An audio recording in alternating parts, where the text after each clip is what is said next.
ये कोई ज्वार भाटा नहीं है, बल्कि ये एक बोरिंग किया गया था और उस बोरिंग के अंदर एक पूरी की पूरी मशीन, जो बोरवेल की मशीन थी, वो समा गई है। और उसके बाद से ये कौतूहल का विषय बना हुआ है। लोग अचंभे में हैं कि आखिर रेगिस्तान के बीच ये सब कैसे हुआ। हाल ही में जैसलमेर के रेगिस्तान में एक जलधारा निकली, जिससे लंबे समय तक पानी निकलता रहा। अब इस पानी को लेकर कई तरह की रिपोर्ट सामने आ रही हैं। कई लोग इसे सरस्वती नदी से जोड़ रहे हैं, तो कई लोग कह रहे हैं कि ये आर्टिशियन कुएं की वजह से है। साथ ही कई लोग तो इसका कनेक्शन पुराने समय में यहाँ समुद्र होने से जोड़ रहे हैं। दरअसल ये कई रिसर्च में सामने आ चुका है कि जिस जैसलमेर को आज रेगिस्तान की वजह से जाना जाता है, वहाँ एक समय समुद्र हुआ करता था। रिपोर्ट्स के अनुसार कुछ साल पहले ही जैसलमेर में वैज्ञानिकों ने लगभग 4.7 करोड़ साल पुराने फॉसिल की खोज की थी। इसमें आदिकालीन व्हेल, शार्क के दांत, मगरमच्छ के दांत और कछुए की हड्डियों जैसे दुर्लभ फॉसिल शामिल थे, जिससे ये पता चला था कि एक समय पहले यहाँ पर समुद्री जीवन था और यहाँ एक समुद्र था। वैज्ञानिकों के अनुसार यहाँ कई करोड़ साल पहले समुद्र रहा होगा। वैज्ञानिकों ने माना है कि फॉसिल की उपस्थिति से संकेत मिलता है कि लगभग 4.7 करोड़ साल पहले जैसलमेर में एक समुद्र था। इसके अलावा इससे पहले भी शोध के दौरान यहाँ 18 करोड़ साल पुरानी आकल लकड़ियों में भी फॉसिल मिले थे। कहा जाता है कि यहाँ पहले टेथिज सागर होता था और बाड़मेर जैसलमेर की जगह समुद्र हुआ करता था। हालांकि अभी तक ये पानी किस वजह से निकला है और कौन सा पानी है, इसे लेकर कोई आधिकारिक रिपोर्ट सामने नहीं आई है। बता दें कि जैसलमेर के मोहनगढ़ क्षेत्र में बीते दिनों ट्यूबवेल की बोरिंग के दौरान ट्रक के साथ मशीन जमीन में समा गई थी। इस दौरान जमीन से भारी प्रेशर के साथ पानी निकला था, जिससे आसपास समंदर जैसा नजारा हो गया था। इस पानी को लेकर अलग अलग दावे किए गए। एक दावा ये भी किया गया कि ये सरस्वती नदी का पानी है। अब इस दावे को भूजल वैज्ञानिकों ने सिरे से खारिज किया है। इस वक्त मैं मौजूद हूँ उस अचंभे के पास जिसने न सिर्फ राजस्थान को बल्कि पूरे हिंदुस्तान को हैरत में डाला हुआ है कि आखिर रेत के समंदर के बीच ये पानी का समंदर कहाँ से उठ रहा है। ये कोई ज्वार भाटा नहीं है, बल्कि ये एक बोरिंग किया गया था और उस बोरिंग के अंदर एक पूरी की पूरी मशीन, जो बोरवेल की मशीन थी, वो समा गई है।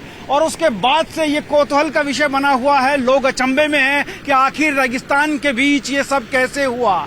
मैं आपको बता दूं कि मोहनगढ़ का ये 27 बीडी इलाका है, जहां पर ये पानी का उबाल आप देख पा रहे हैं, जैसे कि कोई ज्वालामुखी निकल रहा हो। तस्वीर में आपको दिखा रहा हूं, देखिए घर डूबत क्षेत्र में आ गया है और शुरू में रेतीला पानी निकला था, लेकिन अब ये सीमेंट के कलर का पानी यहाँ पर निकल रहा है। तस्वीरें मैं आपको दिखा रहा हूँ और देखिए कैसे मलबा यहाँ पर जम गया है। बताया जा रहा है कि इसके अंदर गैस की संभावना है।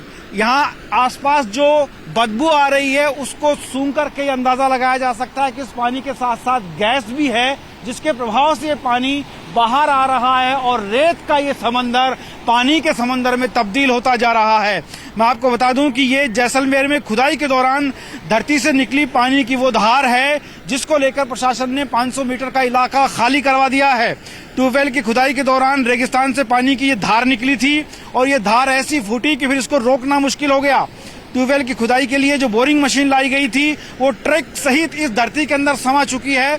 तकरीबन 850 फीट बोरवेल की खुदाई की गई थी और उसी दौरान ये जमीन फटी। शनिवार सुबह करीब 10 बजे जैसलमेर के मोहनगढ़ स्थित 27 बीडी के 3 जोरा माइनर के पास ये पूरा घटनाक्रम है। हालांकि बहुत नजदीक इसके नहीं जाया जा सकता है, लेकिन टाइम्स नाउ नव भारत आपको वहां की तस्वीरें दिखा रहा है जहां से अभी तक तस्वीरें नहीं ली गई हैं। तस्वीरें आप देख सकते हैं, सामने आप देखेंगे कि किस तरीके से पानी उबाल मार रहा है और उसका क्षेत्र लगातार बढ़ता जा रहा है। आसपास के खेत पानी के अंदर डूब चुके हैं। रेतीला इलाका है, लिहाजा पानी पूरा अंदर की तरफ समा जाता है, लेकिन बावजूद इसके तस्वीरें आप देखेंगे, जो मशीन अंदर समाई थी उसका एक अंश भी वहां कोने पर दिखाई देता है। आप लास्ट में जरा जूम करके दिखाएं भवानी, जब ये फवारा सा नीचे बैठेगा उस दौरान वहां उस हाथ पर वो दिखाई देता है, वो मशीन जो इसके अंदर डूबी थी उसका एक किनारा यहाँ पर दिखाई देता है, लेकिन पूरी मशीन इसके अंदर समा गई है। एक बोरवेल किया गया था और ये एक सैलाब उमड़ाया है। एक लंबा चौड़ा इलाका इस पानी की जद में आ गया है। 850 फीट खुदाई के बाद अचानक प्रेशर से ये पानी निकला है और ये धार जमीन से तकरीबन 4 से 5 फीट ऊपर तक देखी जा रही है। प्रशासन सकते में है तमाम अधिकारी सकते में हैं, यहाँ के लोग बाग सकते में हैं कि आखिर ये क्या हुआ कि खुदाई कर रही 22 टन वजन की मशीन इस ट्रक के साथ गड्ढे में धंस गई है।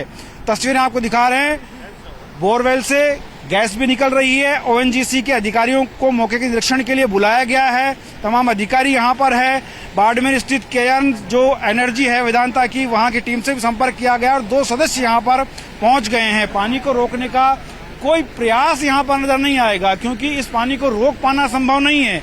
तस्वीरें आप देखेंगे कि किस तरीके से ये उबाल मार रहा है, उछाल मार रहा है और ये पाताल से जमीन तक इसकी स्पीड इतनी है, तो आप अंदाजा लगा सकते हैं कि ये पानी का जो प्रेशर है और बढ़ सकता है और परेशानी का सबब खड़ा हो सकता है।